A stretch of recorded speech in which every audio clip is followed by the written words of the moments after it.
था। बोले इनके बैकुंठ जाने का कारण केवल एक ही था, चाहे भाव से पड़े हों चाहे कुभाव से पड़े हों, पर सबने अंगद जी के चरण जरूर पकड़े थे, इसलिए सब के सब जो है बैकुंठ को चले गए। ये संत के चरण का प्रभाव है। तो ध्यान देना, अब गेंद की क्रीड़ा है। राम जी ने गेंद मारी, भरत ने विचार किया जिसको परमात्मा ठोकर मार रहा है उसे बड़ी जोर से मारना चाहिए। तो भरत लाल ने बड़ी जोर से गेंद के ऊपर अपने पद का प्रहार किया और राम जी ने मन में विचार किया कि जो भरत जैसे संत के चरण छू करके आ रही है उसे मुझे चरण नहीं देना चाहिए। तो राम जी ने फिर गेंद में लात नहीं मारी। अब गेंद में लात नहीं मारी तो हुआ क्या, भरत जीत गए और राम जी हार गए। ध्यान देना, भाइयों की कथा है। भरत जीत गए, राम जी हार गए। ये सरयू किनारे का दृश्य है, बचपन का दृश्य है। देखा तो राम जी भी रो रहे हैं और भरत लाल भी रो रहे हैं। लोगों ने जाके भरत से पूछा, भरत तुम तो खेल में जीते हो ना, जीतने वाला तो उछलता है, कूदता है, खुशियां मनाता है, तुम तो खेल में विजेता हुए हो और जीतने के बाद तुम रो रहे हो, क्या कारण है? भरत ने कहा कि मैं जीत गया, इस बात की खुशी नहीं मनाता। रो क्यों रहे हो? बोले मैं रो इसलिए रहा हूं कि मेरे भैया राम हार गए, मेरे भैया राम हार गए, इसलिए मेरी आंख में आंसू आ रहे हैं। लोग पहुंचे राम जी के पास, प्रभु खेल में हार जीत लगी रहती है, खेल में हार जीत में क्या रोना, खेल है ये, तो हार गए तो हार गए, आप तो हार गए तो रो रहे हो। राम जी ने कहा तुम क्या समझ रहे हो, मैं खेल में हार गया इसलिए रो रहा हूं? बोले हाँ, आप खेल में हारे इसलिए रो रहे हो। राम जी ने कहा तुम गलत कह रहे हो। बोले मेरे आंख में आंसू इसलिए आ रहे कि मेरा भैया भरत जीत गया है, उसकी जीत की खुशी मेरी आंख में आंसू बन करके बह रही है। ये भाइयों का आपस में प्रेम है महाराज, राम और भरत का बचपन से प्रेम है। लोगों को दिखाई देता है लखन, लेकिन भरत का जो प्रेम है, अभी गुरुजी मांगने आएंगे। गुरुजी ने ये नहीं कहा कि लक्ष्मण सहित राम जी दो, अनुज समेत देव रघुनाथा, अनुज समेत देव रघुनाथा, निश्चर बद में हो ही सनाता। गुरुजी ने ये मांगा था कि छोटे भाई के साथ राम जी मुझे दे दो। छोटे तो भरत भी थे, भरत भी जा सकते थे, पर वही काम हुआ, लक्ष्मण जी फट से जाके राम जी के बगल में खड़े हो गए कि छोटे भाई की बात है तो मैं जाऊंगा। राम जी मन में विचार करते हैं कि भरत अब तेरे को समझना है, अब ये पहले ही तैयार हो गया। भरत जी मौन रहे, बिल्कुल कुछ नहीं कहा कि छोटे भाई का कहा तो मैं भी जा सकता हूँ। ये भरत का त्याग है। हमारा चरित्र में कथा सुनेंगे आगे, बड़े सुंदर भरत चरित्र का जब वर्णन आएगा तब चर्चा करेंगे। आज देखिए भाइयों का कितना प्रेम है, बचपन से चारों भाइयों का प्रेम है। राम कथा प्रेम की कथा है, राम कथा मर्यादा की कथा है, जीवन जीने की कथा है। घर में, परिवार में, भाइयों में, माता पिता के प्रति, सास बहू के प्रति, देवरानी जेठानी के प्रति क्या कर्तव्य है, जरा रामायण खोल के देखना, सब समझ में आ जाएगा। ऐसी मेरी रामचरितमानस की कथा है।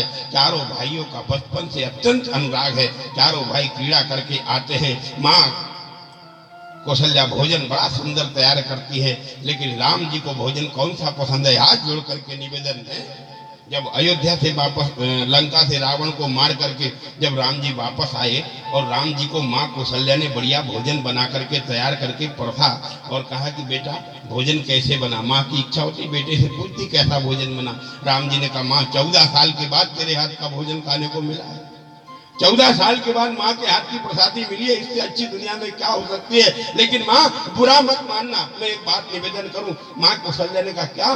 बोले ये बुरा मत मानना, तेरे भोजन में बहुत स्वाद है, लेकिन फिर भी सबरी के बैर में जो स्वाद था वो तेरे भोजन में नहीं है। राम ही केवल प्रेम प्यारा, जान ले उसो जानन हारा। राम को केवल प्रेम प्यारा है महाराज। अब भोजन की जब बारी आती है, बड़ा सुंदर मानस में चौपाई आई है। भोजन करने के लिए राजा दशरथ दौड़ते हैं, राम जी को बुलाते हैं। राम बच्चों के साथ खेल रहे हैं, भाइयों के साथ खेल रहे हैं, बुला रहे हैं क्या जाओ राम, पर राम नहीं आते।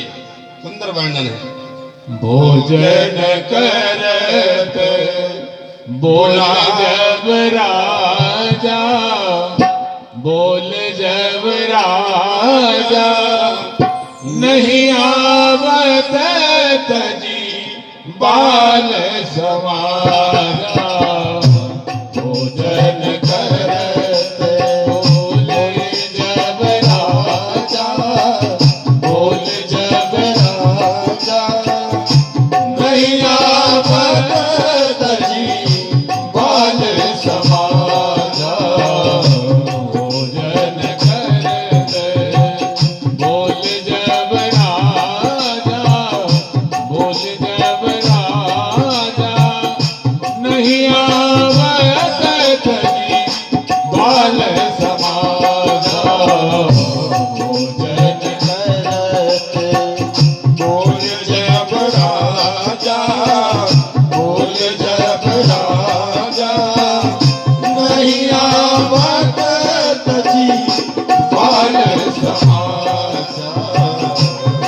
कौशल्या जब बोलन जाई, कौशल्या जब बोलन जाई, कौशल्या जब बोलन जाई, कौशल्या जब बोलन जाई, ठुमक ठुमको प्रभु चलहि पराई, ठुमक ठुमक प्रभु चलहि पराई, भोजन करत बोल जब राजा, बोल जब राजा, नहीं आवत कहीं बाल समाना, भोजन